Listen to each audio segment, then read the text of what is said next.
Bonjour à tous, vous allez pouvoir suivre cet après-midi une audition sur les rythmes scolaires, une audition organisée par la mission commune d'information sur cette réforme des rythmes scolaires. Cette mission a pour objet d'étudier la mise en place de cette réforme, vous le savez, polémique, une réforme qui vise à mieux répartir les heures de classe sur la semaine. Elle est pour l'instant appliquée dans 4000 communes en France. Voilà, on se retrouve tout de suite après. Voilà, mes chers collègues, toujours dans le cadre de nos éditions, dans la mission de la Commission commune d'information sur la réforme des rythmes scolaires, je souhaite la bienvenue à Monsieur François Testu, qui est chronopsychologue spécialiste des rythmes biologiques. Monsieur Testu, nous procédons de la façon suivante au niveau méthodologie. Vous nous présentez votre sujet.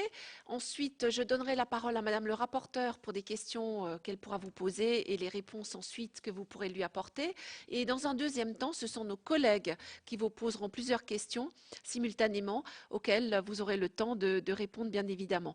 Le temps qui nous est imparti sur cette audition est de 1 heure. Je vous donne la parole et je vous remercie de votre présence parmi nous. Mesdames et messieurs, bonsoir chers collègues. J'avoue que je travaille un peu en freelance parce que je ne savais pas trop sur quel aspect aborder la question, parce que il y a de précision, donc je vais aborder la question qui nous préoccupe et qui nous réunit aujourd'hui sous l'éclairage plutôt scientifique, sous l'éclairage d'un chronopsychologue, pas chronobiologiste, mais je vais y revenir. Oui, j'ai bien entendu, mais qui s'occupe des rythmes biologiques, bon, mais ce n'a aucune importance, c'est pas grave, on se comprendra. Et je donnerai un petit peu mon avis et quelques pistes qui ont déjà été suivies en partie, mais qui méritent d'être encore poursuivies en matière d'aménagement du temps. D'où le titre que j'ai essayé de donner. Et j'avoue que je suis agréablement surpris, malgré toutes les difficultés qu'il peut y avoir en matière d'aménagement nouveau du temps, de constater que cette question devienne une question centrale en matière d'éducation et surtout quand on a cherché pendant 30 ans et sans faire de la plaisanterie, les chercheurs ils cherchent, ils ne trouvent pas, et qu'on a trouvé quelques résultats et que ces résultats bien, sont suivis d'application. Alors, c'est d'autant plus agréable, si on peut dire ainsi, c'est que la question des rythmes de vie des enfants, et plus particulièrement des rythmes scolaires, est une question qui a été l'objet de nombreux débats, de nombreux échanges, pas toujours avec les mêmes partenaires d'ailleurs. J'ai pu constater d'ailleurs que vous avez sollicité tous azimuts au niveau des intervenants, ce qui vous donne quand même un panorama assez important et des positions retenues par les uns et les autres, et ce débat était récurrent, mais on restait au stade du débat. Et il dure depuis un bon bout de temps. À partir du moment, là, je l'ai amené, histoire, pour l'anecdote, c'est un rapport tout vétuste, le rapport de la fatigue des écoliers français dans le système scolaire actuel, rapport rédigé par le professeur Debré, associé au docteur Daniel Douady. Rapport qui date de 1962. Je tiens à préciser que si nous l'avions tous lu, et si nos prédécesseurs l'avaient lu, eh bien, je ne suis pas sûr du tout que nous serions là en ce moment. Parce que c'est plein de bon sens et plein de bonnes préconisations. Et puis, les rapports se sont succédés, et vos collègues de l'Assemblée nationale eh bien, ont rédigé aussi au sein de leur commission des affaires culturelles, un rapport d'information, quel rythme à l'école. Bon, et puis nous avons eu des ministres successifs, pas forcément d'abord plutôt que de l'autre, qui se sont préoccupés de la question. Donc je ne peux que... Et aujourd'hui, nous sommes en plein dans le sujet. On tape dans le dur. Alors, je dirais en entrée qu'en matière d'aménagement du temps scolaire, il n'existe pas de solution idéale. Et qu'il s'agit de trouver le moins mauvais des compromis entre le respect du développement des enfants, des élèves, le respect de leur santé, de leur rythme, et tout en sachant que l'élève constitue un tout, il n'est pas qu'élève, il est aussi l'enfant de ses parents, il est aussi le participant à des activités péri- et extrascolaires, il est aussi celui qui de temps en temps aimerait bien être seul et pouvoir vivre avec ses copains, tranquillement. Mais bon, ça dans notre société, c'est pas si simple. Et puis, il faut dire aussi que ce compromis se fait donc dans le respect de l'enfant, mais aussi dans le respect des besoins des adultes, dans une société qui est en pleine évolution. Et il est clair que le cadre de l'école d'aujourd'hui ne doit pas être celui d'hier, d'où la nécessité de cette modification. Mais qui dit réaménagement du temps scolaire, dit automatiquement réaménagement du temps péri- et extrascolaire. Et à l'entrée, quand je suis arrivé tout à l'heure, c'était très, très intéressant de voir que les gens sont passionnés à ce point. La personne qui contrôle les cartes d'identité me dit, mais alors, qu'est-ce que vous en pensez? Je dis, oui, j'en pense que du bien, moi, ce que je suis en train de vous dire. À la mesure où les travaux de recherche sont appliqués, enfin, où on en tient un peu compte, c'est une bonne chose. Oui, mais dis-moi, mes enfants, je voudrais bien qu'ils fassent ça. Ben, je dis, oui, monsieur, mais quand vous libérez du temps, il faut savoir quoi en faire après. Il faut, quand on dédensifie la journée, je préfère dédensifier, bien que j'ai utilisé autrefois le terme allégé, eh bien, il faut savoir ce qu'on met à la place du temps libéré. Bref, en vous disant tout ceci, je viens de définir très simplement les deux axes de la refondation de l'école et plus particulièrement de la réforme des rythmes scolaires. Eh bien, le premier, c'est le respect des rythmes de vie de l'enfant dans son entité. Et le deuxième, c'est la reconnaissance et l'organisation des activités complémentaires éducatives. Ce sont les deux axes. Et celui qui aujourd'hui pose le plus problème, je crois, à mon avis, c'est le deuxième. Bon, malheureusement, je ne vais peut-être pas rentrer dans le deuxième, je vais surtout m'intéresser au premier, qui, lui aussi, avant qu'on s'attaque à la complémentarité éducative, était un sujet très polémique. J'ai connu des époques héroïques où on se battait comme des chiffonniers, entre guillemets, avec la subjectivité qui l'accompagne, ce débat arbitraire. C'était samedi ou dimanche. Non, samedi, j'en suis pas là. Samedi ou mercredi. C'était 4 jours ou 4 jours et demi. C'était bon, bref. Alors, si on ne peut plus continuer ainsi, et je crois qu'il est nécessaire que la concertation, qui a déjà existé, perdure. Vous en êtes des artisans. Et je vous en remercie. Et c'est une nécessité, mais cela ne suffit pas. Je crois qu'il est nécessaire aussi de tenir compte de ces fameux travaux. Et ces travaux relèvent de la... Alors on va voir si ça fonctionne, parce que là, vous savez, moi, Testu, je ne suis pas un pro, relève de la chronobiologie et de la chronopsychologie. Oh, regardez. Bon, la chronobiologie, vous en avez la définition, c'est un mot bien savant, qui a pour objet l'étude des rythmes durables d'ensembles biologiques dont la période et l'amplitude sont significatives statistiquement, ce maintenant durant 2 cycles lorsque les facteurs environnementaux sont constants. Point, fermez le banc. Donc ça, c'est une définition incontournable, et alors, il est toujours bon d'avoir un petit chronobiologiste chez soi pour justifier telle ou telle politique. Bon, c'est pas ça. Le rôle des chronobiologistes n'est pas là. Il est là juste pour éclairer et non pour faire prendre parti à telle ou telle personne. Deuxième discipline, la chronopsychologie, dont je considère être l'un des artisans, bien que mon maître à penser en la matière fût Paul Fraisse. Ceux qui me connaissent la psychologie savent que c'est le père de la psychologie expérimentale et rigoureuse et scientifique, qui a pour objet l'examen des variations périodiques comportementales et qui étudie les changements du comportement pour eux-mêmes. Je rappelle que la définition même de la psychologie, c'est l'étude scientifique des comportements. Donc ce n'est pas des paroles, comme disent ces braves gens, verbales. Ce sont bien des faits établis scientifiquement par la méthode expérimentale, et là on a introduit la dimension temporelle. Donc cette chronobiologie permet, et cette chronobiologie permet de savoir ce que sont les rythmes de vie des jeunes, on doit savoir un peu plus, quelles sont les conséquences de tel ou tel aménagement sur le développement de l'enfant, sur les comportements des jeunes dans et en dehors de l'école.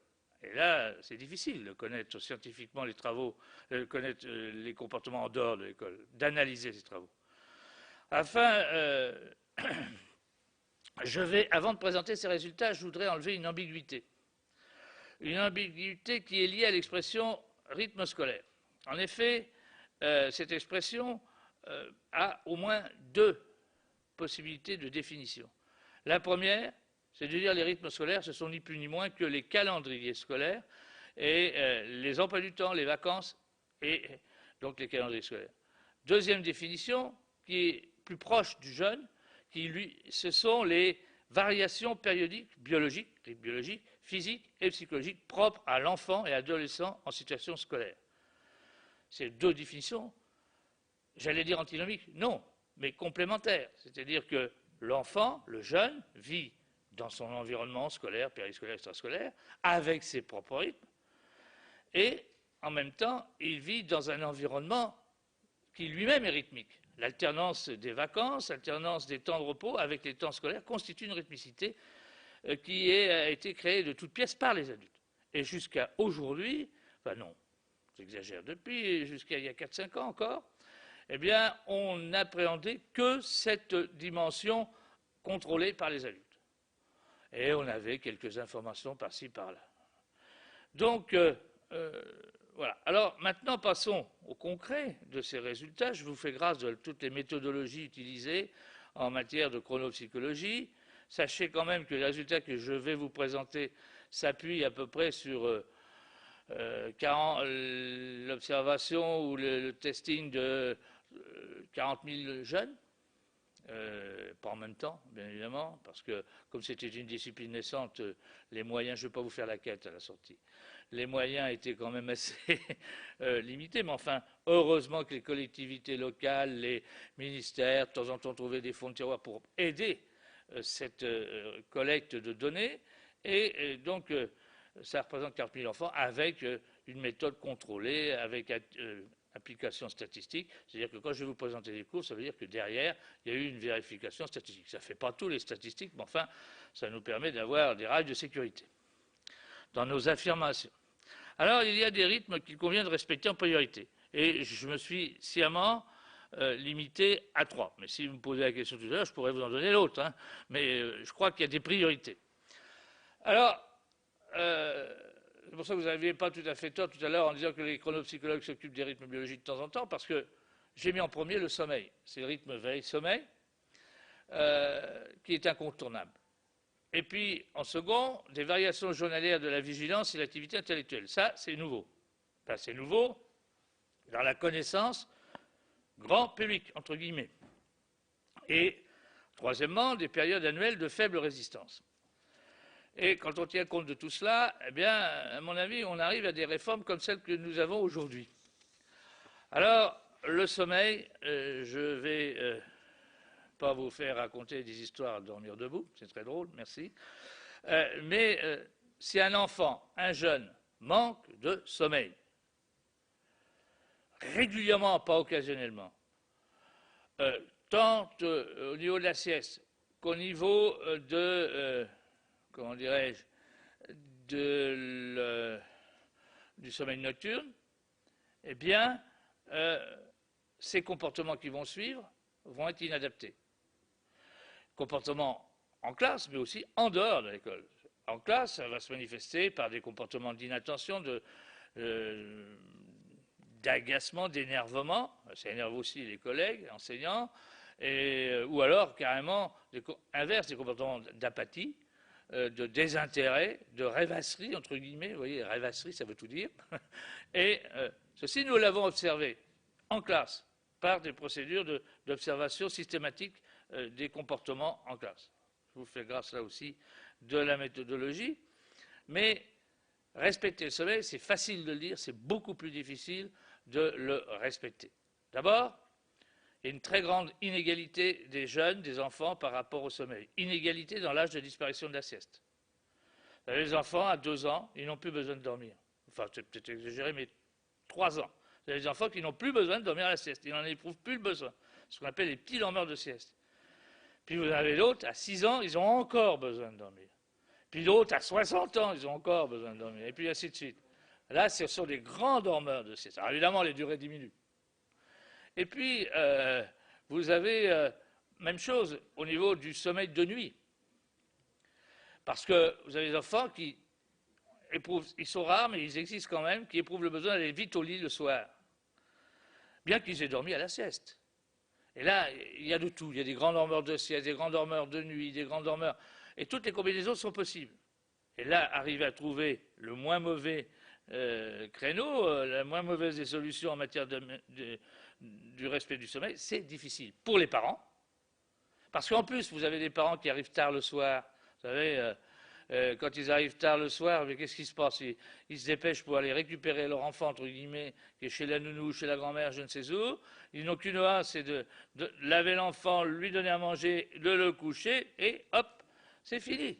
Et dans le meilleur des cas, on va peut-être avoir une petite comptine, mais ça, c'est un peu un rêve. Et souvent, on met parfois, pour que ça aille plus vite, pour l'endormissement, la télévision dans la chambre. Je ne veux pas vous faire pleurer, vous raconter l'histoire de Cosette, mais c'est quand même un peu ça. Et dans certains milieux, pas partout, heureusement. Mais donc, ce sommeil est difficile à respecter pour les parents, mais difficile aussi à l'école, parce que, d'abord, à l'école, il y a plusieurs freins à ce respect du sommeil pour la sieste. Il y a d'abord des freins matériels. Il faut les locaux ou un endroit isolé. Il faut du personnel, parce que l'idéal, il faut qu'il y ait une personne qui garde, qui s'occupe des enfants, qui ait un œil éclairé sur les enfants. C'est en maternelle, ça. Surtout à la maternelle. Et c'est uniquement à la maternelle. Et c'est aussi le problème de l'état d'esprit. Ce n'est pas dans l'air du temps de dormir aujourd'hui. Vous savez, quand je vois ce qui se passe pour les enfants de maternelle, ce qu'on demande d'eux, hein, on en est quand même à des cahiers de compétences. On en est à des parents, voire des enseignants, voire des inspecteurs qui disent « Attendez, il faut qu'ils soient armés, il faut qu'ils aient les prérequis. » Oui, c'est vrai. Mais on ne prépare pas, dès la maternelle, l'ENA ou Centrale. Hein. Mais malheureusement, c'est ancré ça aujourd'hui. Et j'ai quand même entendu, et je ne l'invente pas, des parents qui disaient « Mais est-ce qu'il sait lire à la fin de la maternelle ?» Mais oui, tant mieux s'il y en a qui savent lire, tant mieux, mais ce n'est pas l'objectif de la maternelle. Et donc, c'est très compliqué de respecter. Alors, aussi, inégalité par rapport à l'âge de disparition de la sieste. Je vous l'ai dit. Donc, inégalité par rapport à l'âge de disparition de la sieste, et puis inégalité par rapport aux durées. Donc là, il y a un problème. Alors ce sommeil, c'est dommage, il faut absolument qu'il soit respecté. Plusieurs travaux en montrent l'utilité et montrent le lien qu'il peut y avoir entre les progrès cognitifs et le sommeil. Ainsi, une durée de sommeil de moins de 10 heures multipliée par 3 pour les tout petits, hein, de maternelle, de 2 ans et demi à 6 ans, le risque de faible performance scolaire à 6 ans. Donc, là, ce sont des travaux étrangers, la plupart, anglais ou américains. On démontre aussi une amélioration spectaculaire du comportement et des performances scolaires après une augmentation du temps de sommeil. Et puis, je voudrais quand même faire un petit point précis après, il est démontré que de ne pas avoir de rythme de coucher régulier, et là aussi c'est important, le mot régulier va revenir dans mon propos, eh bien, est lié à des scores cognitifs significativement moins élevés. Si on donne la possibilité aux enfants de dormir, ce n'est pas le problème de leur imposer, puisque je lui ai dit tout à l'heure qu'il y en avait qui n'avaient pas besoin et d'autres qui en avaient besoin. C'est seulement leur laisser la possibilité, comme il est indiqué là, bien on voit que les enfants peuvent s'endormir. Alors je voudrais aussi enlever des esprits l'idée que si on dort, on apprend bien. Non, non, ça, j'ai essayé d'apprendre l'anglais en mettant des bandes magnétiques. Il y a eu des théories comme ça pendant votre sommeil, ça ne fonctionne pas. Hein. Non, non, non. Par contre, le sommeil permet la récupération de la fatigue physique, voire mentale. Mais c'est pas les acquisitions ne se font pas comme ça. Ça peut être un problème de consolidation et encore, ce n'est pas démontré. Hein. Donc, ça c'est la première rythmicité à respecter et c'est vrai, aujourd'hui on s'attaque au primaire, mais c'est vrai aussi pour le secondaire. nous avons des travaux qui montrent que les gaillards, gaillards du collège, en troisième, voire, eh bien, parfois ont des moments de somnolence l'après-midi, et qui sont renforcés souvent par le travail qu'ils font le soir chez eux. Encore une problématique liée au rythme scolaire. Mais je m'égare, je reviens sur le primaire, puisque c'est le secteur qui nous intéresse aujourd'hui. Alors, deuxième élément, deuxième rythmicité qu'il convient de respecter, eh bien, ce sont les variations journalières de la vigilance et de l'activité intellectuelle. On sait aujourd'hui que grâce aux travaux de chronopsychologie, dans la journée généralement, quand la semaine était une semaine de 4 jours et demi, où on sait généralement, que ce soit mercredi ou samedi, occupé, qu'il y a des temps forts et des temps faibles dans la journée. Ces temps forts, la plupart du temps, se trouvent chez tous les enfants le matin, dans la deuxième partie de la matinée, et à un degré bien moindre pour les plus âgés en fin d'après-midi. C'est important pour les nouveaux aménagements. C'est la question, à quel moment on va placer les activités complémentaires? Bon, en sachant que ces activités complémentaires ne sont pas des apprentissages de base. Voilà, bon, bref.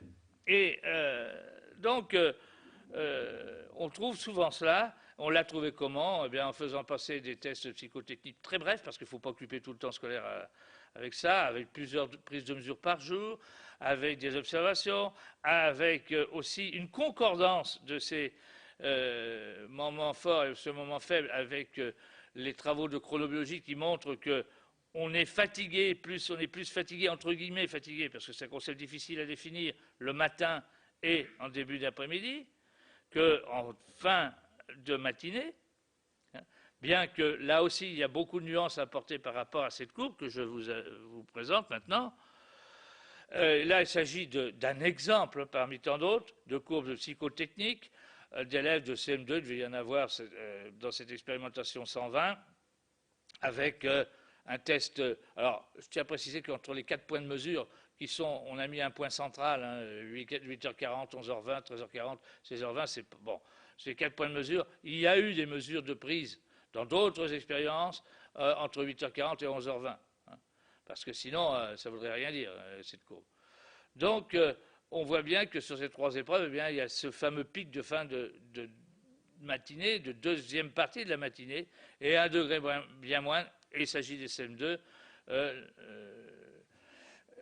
un deuxième pic, mais qui est très marqué. Alors, une nuance, c'est que cette courbe évolue avec l'âge. Cette courbe est vraie et démontrée statistiquement. C'est-à-dire que quand je vous affirme cela, eh bien, c'est qu'il y a une chance sur 100, voire sur 1000, ça dépend des expériences, de se tromper en affirmant que cet échantillon est représentatif de la population globale. Il faut dire aussi que, j'ai bientôt fini ma demi-heure, on va y arriver, il faut dire aussi que là, c'est d'un point de vue quantitatif. Cette courbe, j'étais tout fier quand je l'ai mise en évidence, j'étais tout à fait modeste, et puis vous savez, les techniques modernes évoluant, quand j'ai commencé, il y avait déjà l'électricité quand même. On n'avait pas les banques de données comme aujourd'hui, sur Internet et ainsi de suite. Dans les bibliothèques à peu près bien équipées, comme celle de mon université de base, celle de Tours, l'université Rabelais, c'était les bulletins signalétiques du CNRS. Et en fouillant, demandant des tirets à part, et ainsi de suite, des photocopies, on retrouve des données des collègues qui, 100 ans avant, avaient travaillé. Et il s'avère que cette courbe-là, je n'ai pas été le premier à la mettre en évidence. C'est dommage, mais c'est un chercheur allemand qui a été le premier, connu en psychologie, et bingos, il a retrouvé la même. Avec en plus une nuance de taille, et que j'ai retrouvée aussi après, c'est que cette courbe évolue avec l'âge, elle n'est pas figée, mais c'est ce qu'on retrouve le plus souvent. Bon, ça a été retrouvé aussi en Angleterre, ça a été retrouvé aux États-Unis au début du siècle dernier, et on n'a pas été absent non plus, cocorico. Le laboratoire de psychologie expérimentale de Rennes, sous la conduite de Bourdon, a trouvé la même courbe. Alors ça ne s'appelait pas comme ça s'appelait la courbe d'efficience intellectuelle. Bon, on n'avait pas les mêmes termes, mais les résultats les mêmes. Et ce qui m'a aussi encouragé à vérifier que cette courbe n'était pas qu'une courbe, le reflet de courbe biologique, mais bien une courbe psychologique. Preuve en est, c'est cette deuxième courbe là, qui, prenons la courbe scalaire, qui est basée sur le concept de proportionnalité en mathématiques. Et bon, j'ai toujours le même exemple, ça ne me permet pas trop de me tromper. C'est des problèmes du type, bon, évidemment, on ne parle pas de boisson avec les élèves, 4 bouteilles de, enfin si, bon, on peut y aller, bon, les jus de fruits, ça va être du bon quand même. 4 bouteilles de jus de fruits coûtent 27 €. Combien coûte 12 bouteilles? Bon, il y a deux façons de le faire, règle de 3 ou proportionnalité. 3 fois plus cher, 12 €, 12 bouteilles, 3 fois 27, 81. Vous posez des problèmes de ce type à des élèves de CM2 qui sont entraînés, qui savent faire. Eh bien, en début de matinée, il y en a 70%, c'est le 70 vous avez en axe des ordonnées, qui utilisent cette méthode qu'on leur a rabâchée, qu'on leur a inculquée, c'est-à-dire la méthode canonique, élégante. Bon, mais vous avez 30%, et malgré tout, ils pratiquent la règle de 3. 27 divisé par 4, je vous dis que ça ne tombe pas juste, et on multiplie par 12. Par contre, en fin de matinée, on est à 85%. Et on redescend, on retrouve la même courbe, mais là, d'un point de vue qualitatif.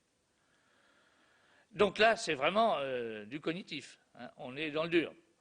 Et puis, pour confirmer, conforter, eh bien, nous avons fait des observations qui ont fait souffrir mes étudiants et moi-même, où on observait, grâce à des indicateurs de non-éveil ou d'activation, c'est-à-dire d'éveil, hein, c'est le contraire, et là, on voyait bien que les moments forts sont les mêmes et les moments faibles sont les mêmes. Alors, ce qu'il faut dire aussi, c'est que quel que soit le type de comment dire, le type d'aménagement du temps, sauf un, je dis bien sauf un, on retrouve cette courbe. Et ceci, nous l'avons vérifié en Europe, mais nous l'avons vérifié dans des pays aussi du Moyen-Orient, bon, en Algérie, par exemple, où je travaille un petit peu en ce moment, bon, on retrouve la même courbe. C'est quand même assez intéressant. J'ai évoqué un cas où on ne la retrouve pas.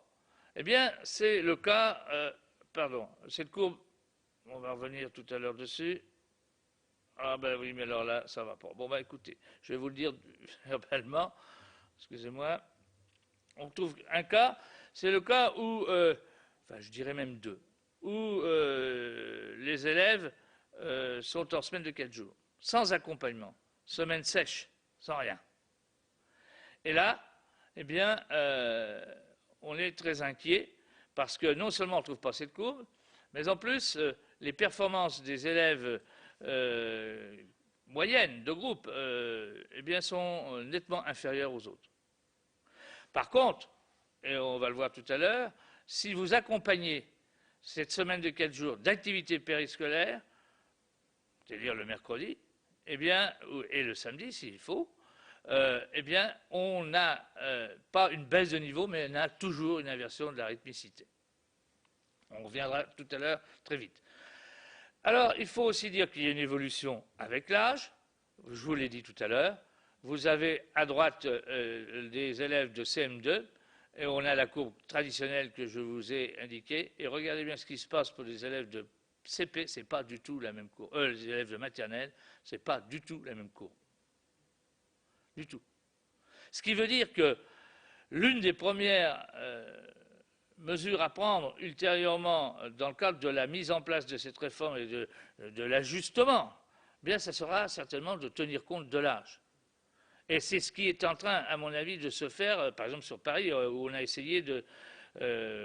ils ont essayé de tenir compte un peu plus de l'âge, et on a bien vu les réactions aussi de certains parents, qui sont, je dirais, un peu justifiées en disant qu'on ne peut pas avoir la même application de ces résultats pour les élèves de maternelle, bien que le reste, bon, ça se comprend. Et puis, alors ensuite, je voudrais par rapport à dire aussi qu'il y a la troisième variable dont on doit tenir compte, c'est les rythmicités annuelles. Et il y a des moments forts, des moments faibles aussi au niveau de l'année. Et c'est très curieux, c'est l'exemple que je vais vous donner, c'est le problème des vacances de la Toussaint, qui a été vraiment, qui a bien permis de repérer comment ça se passe. Moi, ça faisait très longtemps que je disais aux vacances de la Toussaint, il faut 2 semaines. Une semaine, comme les autres d'ailleurs, moyenne vacances, mais pour vraiment oublier l'emploi du temps de type scolaire, ne plus entendre le réveil alors qu'il ne sonne plus, et puis une autre semaine, se sentir dans ses pantoufles de vacancier. C'est d'autant plus important la Toussaint que c'est en plein milieu du trimestre et que le premier trimestre est affreusement long et que les études épidémiologiques sur les maladies, sur la mort, mais ça c'est pour les adultes, montrent que cette période, fin octobre, début novembre, est une période difficile à vivre. Et c'est renforcé par un trimestre qui est affreusement long. Et quand on mettait en place la semaine de 4 jours et qu'on récupérait sur les grandes vacances, eh bien on rognait sur le mois d'août, la fin du mois d'août, et on allongeait d'autant le premier trimestre. Ce qui fait que si un jour, c'est une hypothèse, hein, l'idée venait aux législateurs de raccourcir les grandes vacances, surtout ne les raccourcissez pas par fin août, pardon. Surtout pas, parce que ça rallonge d'autant. Donc, en tenant d'autant plus compte que cette période difficile à vivre, elle est présente en France, mais elle est présente dans tous les pays européens, et voire, je parlais tout à l'heure de l'Algérie, on trouve la même chose. C'est assez curieux, bon, c'est comme ça. Bien. Ensuite, les travaux qu'on peut tirer des recherches que nous avons menées, parce que je n'ai pas mené des recherches que sur le terrain. Je les ai menées aussi en laboratoire, ou vice-versa, en laboratoire et sur le terrain. Alors, les élèves qui présentent les plus belles fluctuations, un vrai régal pour les chercheurs, mais ce n'est pas l'objet. L'objet n'est pas de se faire plaisir, c'est bien les élèves qui ne maîtrisent pas ce qu'il faut faire. Les élèves qui savent faire, que ce soit les activités physiques, que ce soit les activités physiologiques, enfin surtout psychologiques, ils savent tout le temps faire. Bon. Alors, on a aussi montré que les activités éducatives périscolaires et extrascolaires contribuent à l'épanouissement physique et psychique des jeunes. Nous avons par exemple expérimenté sur une ville comme Bourges, où, dans une zone d'éducation prioritaire, où ces enfants, qu'on les accompagne en début d'année et en fin d'année avec d'autres enfants qui n'étaient hors zone prioritaire, quartier tranquille, entre guillemets, eh bien, on voyait bien qu'il y avait quand même des dysfonctionnements au niveau de la rythmicité, alors pour ces élèves de ZEP, alors que pour les autres, bon, ça allait bien. Et leur niveau en ZEP était bien inférieur. La municipalité a dit, nous, on fait 2 après-midi par semaine, complètes, avec des ateliers ouverts, avec participation des enseignants, mais aussi d'animateurs formés, rémunérés par la ville, sur ce quartier. En fin d'année, les anomalies rythmiques avaient disparu et les niveaux étaient les mêmes entre les 2 échantillons. Donc, on a démontré ça plusieurs fois. La semaine de 4 jours secs, eh bien, désynchronise la rythmicité journalière, c'est ce que je vous ai dit tout à l'heure, et affaiblit les performances. Enfin, et c'est là le problème important, c'est que libérer du temps n'est pas obligatoirement synonyme d'épanouissement. C'est toujours le monsieur là qui me disait, mais moi je m'en fiche à l'entrée. Il me dit, moi je m'en fiche, mes enfants, je sais quoi en faire, je m'en occupe. Je dis, bien c'est parfait. Je n'ai même pas besoin de participer aux activités complémentaires. Bon, et c'est schématisé hein, quand même. Hein. Mais vous avez, si vous libérez du temps, il faut savoir quoi en faire. Et j'ai été pendant, là c'est mon autre versant, ma autre casquette, j'ai été pendant 12 ans président national de la jeunesse au plein air, et on se préoccupait des loisirs éducatifs. Ce n'était pas pour laisser des enfants désœuvrés, c'était pour que leur loisir soit éducatif. Et c'est là aussi le concept nouveau, c'est l'éducation assurée par tous. Alors, cette maîtrise, elle dépend de qui, de quoi? Eh bien, elle dépend du niveau scolaire des élèves.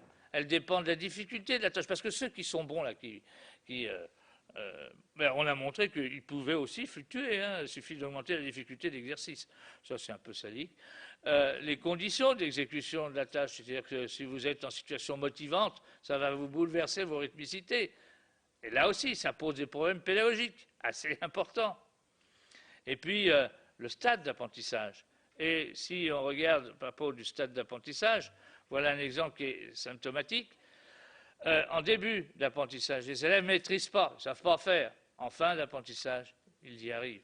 Là, c'était sur un exercice tout bête de conjugaison, d'accords de verbes. Bien. Et là, qu'est-ce qui se passe? Eh bien, c'est ce qui se passe quand on est en 4 jours. Hein. Et voilà ce qui se passe avec des élèves de CP. Je vous avais dit qu'il n'y avait pas de reprise d'activité, ou très peu. Ben là, il n'y en a pas du tout. Dans une ville, la bleue, mais on a 15 jours et demi, mais le niveau est largement au-dessus. Alors là, bon, c'est surtout, il faut profiter surtout de la deuxième partie de la matinée. Hein.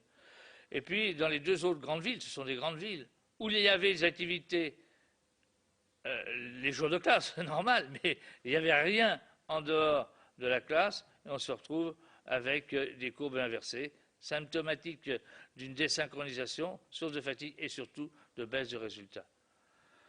Donc, voilà ce que nous avons trouvé. Alors, si vous accompagnez, comme ce fut fait dans une ville comme Rennes, accompagner la semaine de 4 jours avec une grosse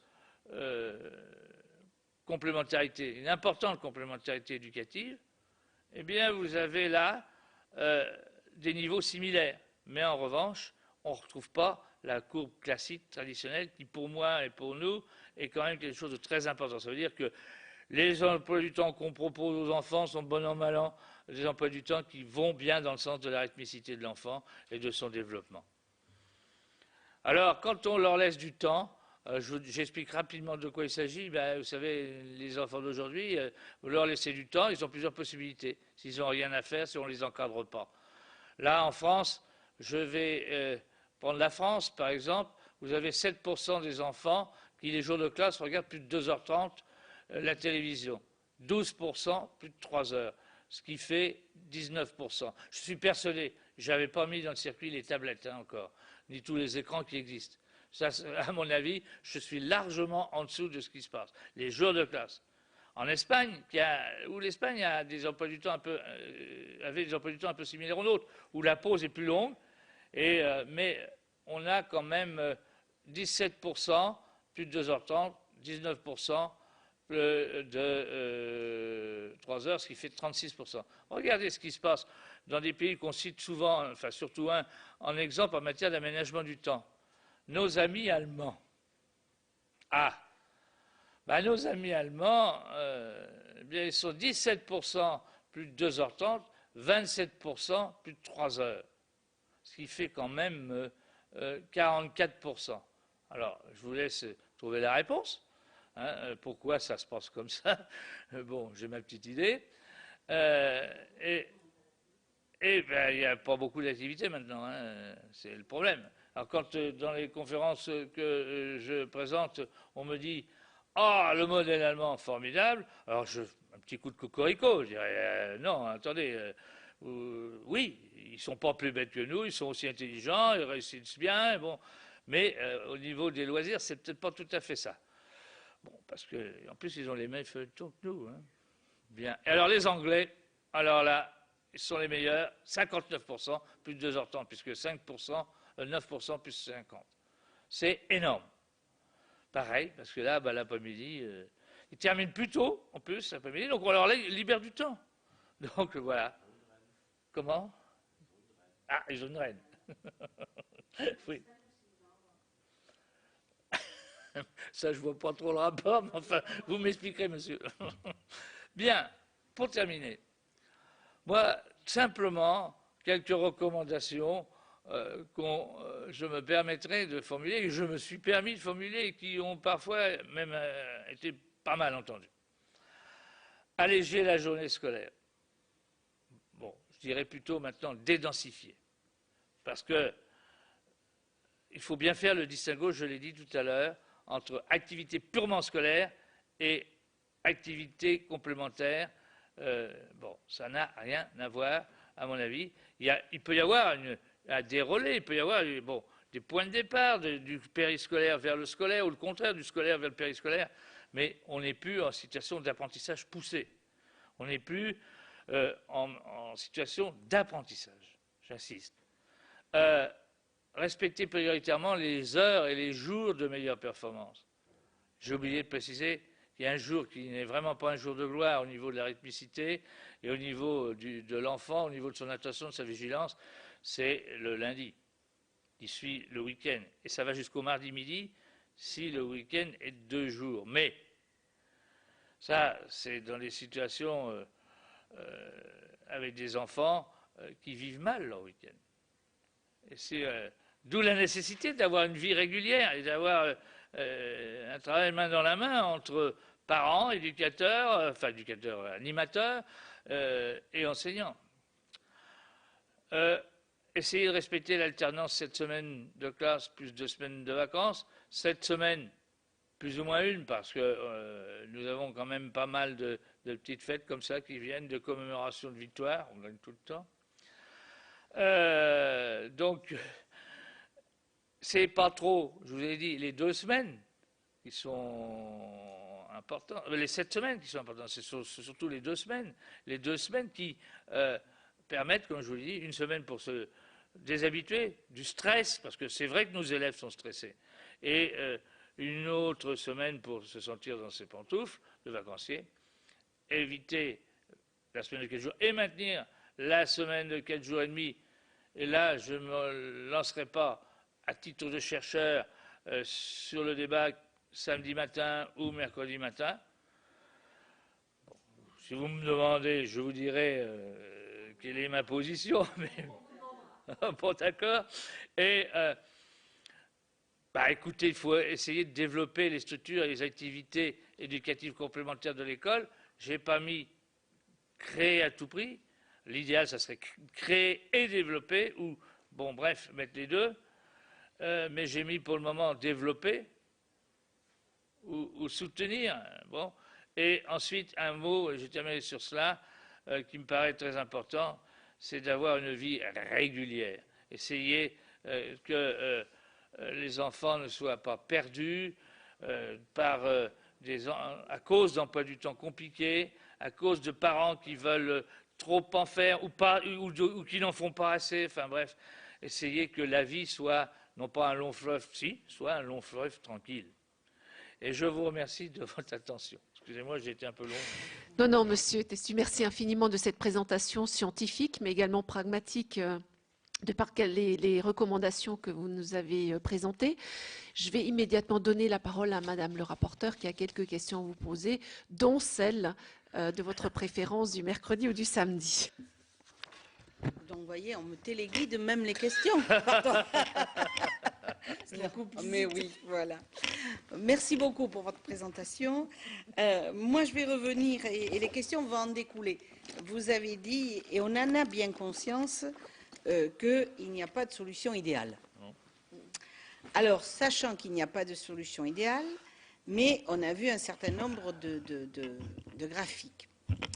Alors, il n'y a pas de solution idéale, donc je pose de suite la question de Madame la Présidente. Quand on pense ce qu'on a sous les yeux, régularité dans la semaine, comme ça, à une béotienne, on peut penser que le samedi matin, ça met plus de régularité. On a 2, 1, 2 et demi, 1, et on a moins de coupures le week-end. Donc ça, je m'interroge. Deuxième interrogation, au vu de certains nombres de mises en place et d'expériences, on voit que dans un certain nombre de communes a été choisi d'arrêter les enseignements le vendredi à 14h ou 14h30. Alors certes, on met des tapes, mais comme c'est libre, dans les faits, avec des élus qui nous disent ah, mais ça correspond à la demande des parents, donc comme ça, ils partent mieux en week-end dès le vendredi. Donc par rapport, je le relis, par rapport à votre alternance et votre rythme, là on serait peut-être, enfin, on doit être en plein anachronisme et en pleine contradiction, d'avoir peut-être rajouté une matinée le mercredi, mais si on allège le vendredi dès 15 heures, d'après vos travaux, le bénéfice doit être nul. Enfin, je me pose la question. Sauf que c'est une tendance. C'est une tendance. Ensuite, par rapport aux graphiques, on voit bien qu'il y a une baisse de mémoire de 13h, 13h20 jusqu'à 15h. En gros, ça repart. Or, là aussi, peut-être que moyennant les activités scolaires que mènent les enseignants, parce que beaucoup, vous le savez, se sont opposés à un allongement de la pause méridienne, parce que certaines équipes, s'appuyant sur ce type de constat que vous avez fait, on dit, ben voilà, on va allonger la pause méridienne et on reprendra à 15 heures pour 2 heures d'enseignement quand ils seront les plus réceptifs. Bien. Donc tout ça, ce sont les questions que l'on se pose parce que... et ensuite, je vous ai entendu parler de l'expérience de Rennes, où là, vous avez parlé de 2 après-midi libérés 1 heure, ou un peu plus. Alors, non, alors j'ai mal compris. Non, c'est moi qui suis mal exprimé. Non, mais, pardon. Donc, on a aussi... Je vais en parler de Rennes, oui. Voilà, parce qu'on a aussi, je crois que c'était aussi Lille qui portait ça, de concentrer, puis on a des projets qui aujourd'hui se dirigent vers, pour expliquer que pour mettre en place des activités complémentaires suffisamment structurées, qui prennent en compte parfois des déplacements, il vaut mieux libérer 2 fois 1h30 dans la semaine que 4 fois 3/4 d'heure. Donc, on peut l'entendre par rapport à une organisation, mais par rapport, on est quand même, le but dans cet aménagement de la semaine scolaire, c'est de faire que nous soyons plus en phase avec justement les rythmes des enfants. Donc, parfois, j'ai l'impression qu'on navigue dans des contradictions.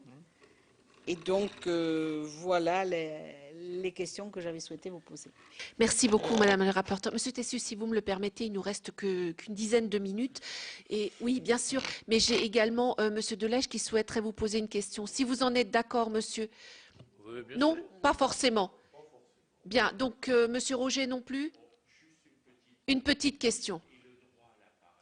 Et le droit à la paresse. Voilà, ça c'est la question de Monsieur Roger. Monsieur Testu, la parole est à vous.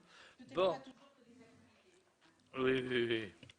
Bien, je vais essayer d'être bref pour pouvoir laisser la place à d'autres questions. Effectivement, je confirme et je persiste et signe, il n'y a pas de solution idéale, mais il y a quand même des erreurs à éviter. Et des erreurs assez importantes. Et vous m'avez cité une erreur contre laquelle je m'insurge, et vous avez bien compris, c'est-à-dire de libérer par exemple le vendredi après-midi et de libérer aussi le samedi. Parce qu'effectivement, le vendredi après-midi et, comment dirais-je, si vous libérez pas, si vous faites la classe le samedi matin, d'accord, mais ça n'a pas l'air d'être le cas quand on propose le vendredi après-midi. Bon, c'est à mon avis la plus mauvaise des solutions. Donc moi là-dessus je suis clair. Et pourquoi? Vous l'avez dit, tout simplement parce que les activités complémentaires ne sont pas obligatoires l'après-midi. Donc vous avez certains enfants de milieux complètement opposés d'ailleurs. Ceux qui pourront partir avec leurs parents, bon d'accord, ils vont avoir un week-end, mais ceux-là, le week-end, ne va pas trop les perturber, en dehors des kilomètres qu'ils vont avaler. Hein. ou des situations, parce que souvent l'argument qui est avancé, c'est les familles séparées, où l'enfant va voir son papa, sa maman, enfin bref, il faut des kilomètres et des kilomètres. Bien, ça c'est, je pense pas, mais et puis vous avez les autres enfants qui représentent quand même un certain nombre, ceux qui fréquentent justement les zones dites sensibles, entre guillemets, et qui, comme c'est pas obligatoire, et comme il n'y a pas la motivation derrière, ben, ils n'iront pas à ces activités. Alors, et puis prolonger le week-end en définitive d'une demi-journée, ça va faire un week-end de 2 jours et demi. Non seulement ça va se répercuter jusqu'au mardi midi, mais au mardi soir. C'est-à-dire que vous perdez tous vos efforts là. Non, là, à mon avis, c'est l'erreur principale à éviter. Alors ensuite, vous m'avez un petit peu poussé dans mes retranchements pour le samedi matin ou mercredi matin. Bon, c'est vrai que la solution du samedi matin est une solution plus régulière. Bon. Et je pense que, bon, je prends ma langue dans ma poche et j'ai toujours dit que je préférais l'écrit le samedi matin, mais je n'ai pas voulu en parler tout à l'heure, tout simplement parce que mes résultats scientifiques ne sont pas aussi clairs qu'on veuille bien le dire. C'est-à-dire qu'il n'y a pas, ce sont des résultats, c'est ténu, et la significativité statistique n'est pas suffisamment importante pour dire qu'il faut choisir le samedi matin. Donc, d'autant plus qu'il y a un problème d'âge. Les petits, qu'ils aillent à l'école le samedi matin ou le mercredi matin, de toute façon, il faut qu'ils se lèvent le mercredi matin. Donc, ça ne change pas grand-chose. Par contre, pour les plus âgés de CM2, parce que ça, je l'ai vérifié, il y a une tendance à ce que le samedi matin soit préférable au mercredi matin. À la condition que le mercredi, il y ait toujours des activités complémentaires, comme il y avait autrefois. Mais bon, je ne vais pas m'accrocher à ça comme le Bernic à son rocher, parce que je pense que vous parlez de pragmatisme, ça fait partie du pragmatisme. Hein, parce que quand on compare samedi matin, mercredi matin d'une manière globale, au niveau de la rétmicité, bon, il n'y a pas d'effet de désynchronisation comme on aurait pu le penser à un moment. Ce n'est pas le cas. Alors, aussi, il y a la solution qui est souvent avancée, libre 2 fois par semaine. Alors, je vais avoir une réponse un peu... c'est bien oui, c'est bien non. Je crois que les personnes qui étaient là avant étaient du côté de la Normandie, mais en Touraine, c'est pareil. On fait pareil. Eh bien, ça dépend de l'environnement. Si il faut aller à un endroit trop loin par rapport à l'école, effectivement, il faut prévoir un peu de temps, parce que si vous mettez que 3/4 d'heure, comment dire, tous les jours, c'est bien ça, et que c'est loin, ça va être juste. Donc là, il faudra savoir tenir compte de ça. Il y a aussi un problème de régularité. Alors, il y a des solutions. Moi, la solution qui... j'ai rien contre les deux, je reviens sur les 2 après-midi, j'ai rien contre, à la condition que ça s'enchaîne bien, et que ce soit lié à des contraintes. Hein. Il y a des contraintes environnementales qu'on ne peut pas écarter, surtout quand on met en place ça. Alors, la solution de la pause méridienne me semble une solution tout à fait défendable. Enfin, d'ailleurs, spontanément, les collègues, dans pas mal d'endroits, on a envisagé un allongement de la pause méridienne. Et ça ne pose pas de problème. Et je dirais, mon avis, c'est pas... Alors, il sort peut-être un peu plus tôt le soir, bon, d'accord, mais c'est pas scandaleux. On perd pas le bénéfice, en plus de la possibilité d'un deuxième pic l'après-midi. Moi, je pense que là, en plus, en prenant la pause méridienne, pour les tout petits, on règle le problème. Sans d'ailleurs imposer la sieste, le repos de midi, du repos postprandial. Non, c'est à mon avis une solution, alors à la condition bien évidemment que les enfants s'y retrouvent, à la condition que les enfants aient leur repère, et que ça soit là aussi régulier.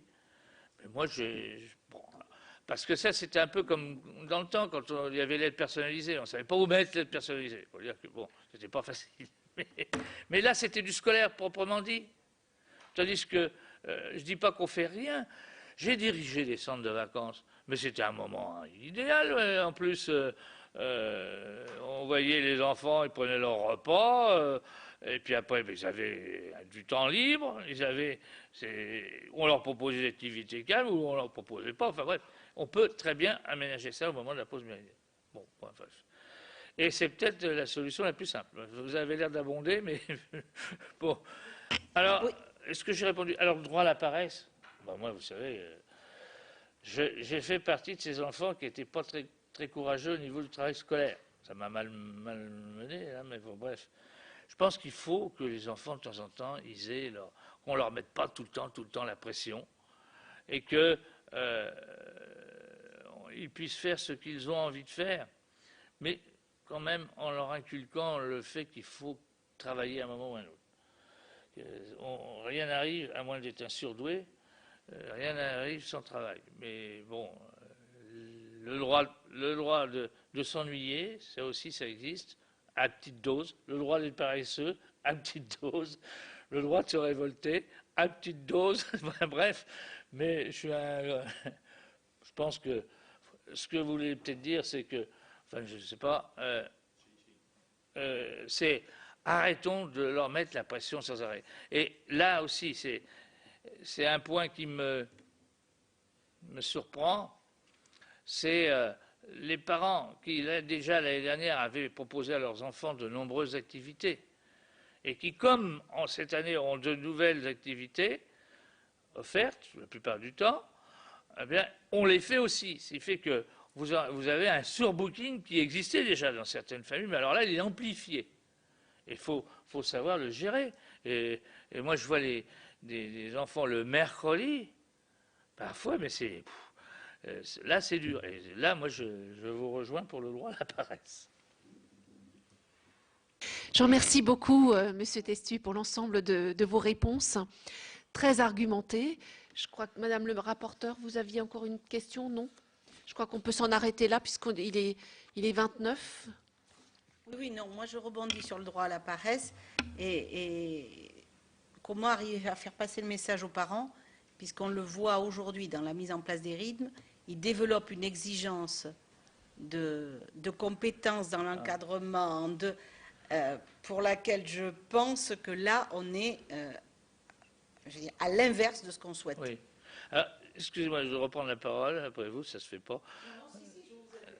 Ouais, bon, oui, moi, ce qui est symptomatique, c'est ce qui se passe il y a deux faits symptomatiques par rapport à ce que vous dites. C'est ce qui se passe en maternelle, où les parents eux-mêmes disent ils n'ont pas à dormir. Il ne faut pas qu'ils dorment. Hein, bon, ça c'est clair. Hein. Voilà, mais ça c'est le premier argument. Le deuxième, c'est de dire ils ne sont pas à l'école, parce que c'est à l'école, pour dormir. Alors si c'est ça, il faudra quand même de temps en temps expliquer, par exemple, que certaines entreprises qui cherchent la pollution, qui cherchent le résultat, proposent maintenant le sommeil à leurs employés. Bon, bref. Et le deuxième exemple, je l'ai perdu, donc je m'arrêterai. Qui était symptomatique de ce... Bah si, c'est le surbooking du mercredi, enfin, où on perd complètement l'objectif. C'est dommage.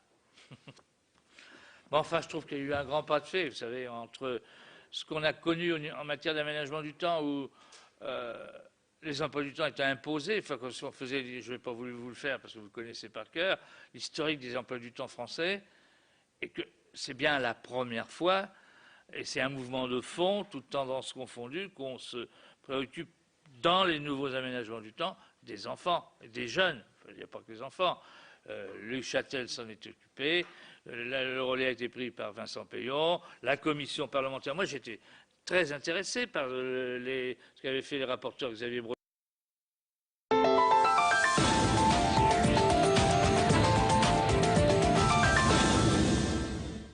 Bienvenue à tous pour ce grand débat d'avant-premier tour des municipales, un débat consacré à Montreuil en Seine-Saint-Denis. Ce débat est diffusé sur France 3 Île-de-France et France Bleu 107.1.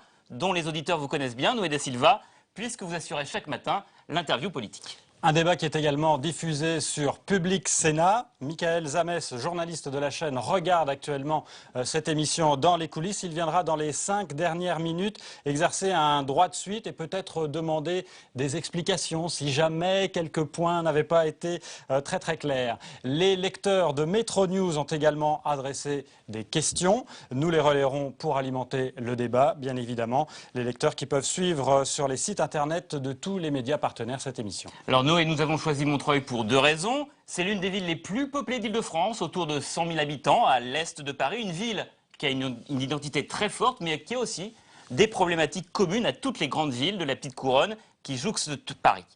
Mais c'est aussi une ville politique avec un scénario atypique, original. La gauche